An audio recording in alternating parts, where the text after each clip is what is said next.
Welcome to Tummy Safe and Scratch Made. This is an idea that came out of a need. I have FODMAP issues. I have acid reflux issues. I have dairy issues. On top of all of that, I have friends who are diabetic. I have friends who have celiacs. I have friends who... And everybody complains all the food you could buy at the store is filled with all the things we can't have. So, we came up with the idea of making this channel to make food that people can eat. And not just food that people can eat, food that people can eat on a budget. Tummy safe food that people on a budget can eat. Tummy safe food that people that meal prep can eat. Things you can make in advance. Or things you make right on the spot. Today's video is a pasta sauce. It is tomato based, so if you have a problem with tomatoes, be it acid reflux or whatever, this is not the video for you. However, it is very low FODMAP. It is sugar free, it is dairy free, and it is gluten free. So yeah, without further ado, here's how we made the sauce. Thank you for that introduction, Self. Alright, I like using 2 big cans of the crushed tomatoes, specifically the kind that already has the basil in it, 2 large cans of diced tomatoes. We're going to be using 4 cans of the mixed vegetables. Now that has corn and peas and carrots and celery and all kinds of different vegetables, so we can get as many vitamins and minerals as possible into our sauce. Now we have 2 cans of the pre-diced potatoes. Now with any of this, you can use raw vegetables, break them down, cook them down if you have the time. For us, we like using the canned vegetables. It's just a little easier.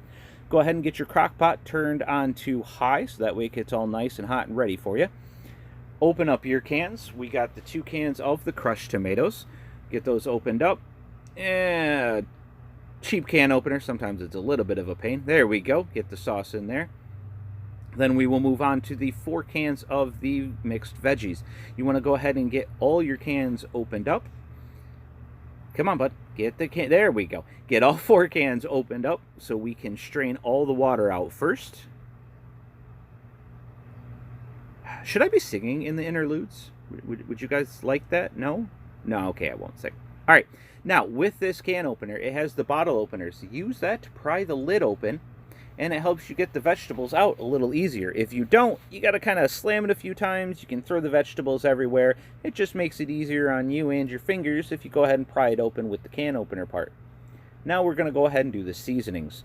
We use Italian seasoning, white pepper, salt, and fresh cracked pepper, but we use the rainbow peppercorns. That's the white, the pink, the green, the black. Gives it a much fuller flavor to the peppers. I use the organic Italian seasoning mainly just for the fact that I can guarantee what's in there. I can make sure that there's none of the onions, the garlic, the fillers of wheat or sugar or anything like that in my seasonings. Go ahead and throw your white pepper in there. Again, nice rounded flavors for this sauce. We will crack our peppercorns in there. I like to use the highest setting when it comes to this, so that way it gets those nice big flakes in our seasoning.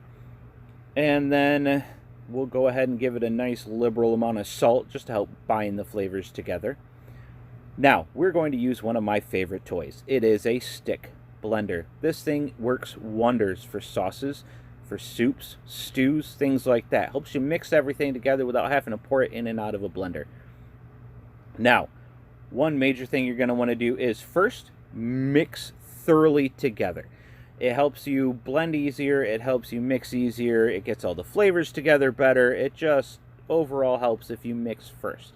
Secondly, make sure as you are blending that you do not lift the stick blender too far out of the sauce, or you're going to get it everywhere. Just everywhere.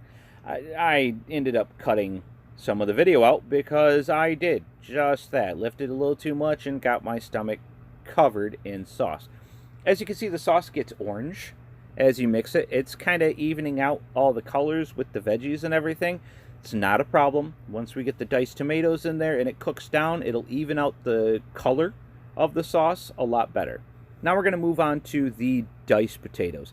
Now with these potatoes, the reason we do this is to give the texture of a nice hearty meat sauce without having to have meat in it. Now, I personally am a big fan of meat.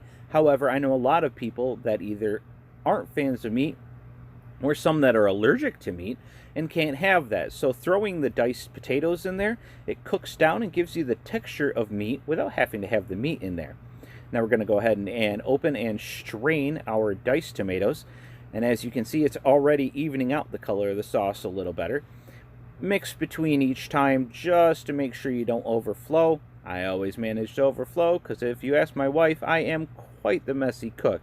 Food always tastes good, but I got to spend an hour cleaning up when I'm done. Go ahead and throw your lid on it and leave it set for a couple hours. When you're done, you can jar it up, can it up, do whatever you want with it, but you are ready to go. Your sauce is good. Just keep mixing. Occasionally, I'd say every 10-20 minutes, especially if you keep it on high. If you turn it low, you can do it a little less. Just make sure you get all the flavors melded together. Thank you for joining us today, and we look forward to seeing you again on our next episode. Bye.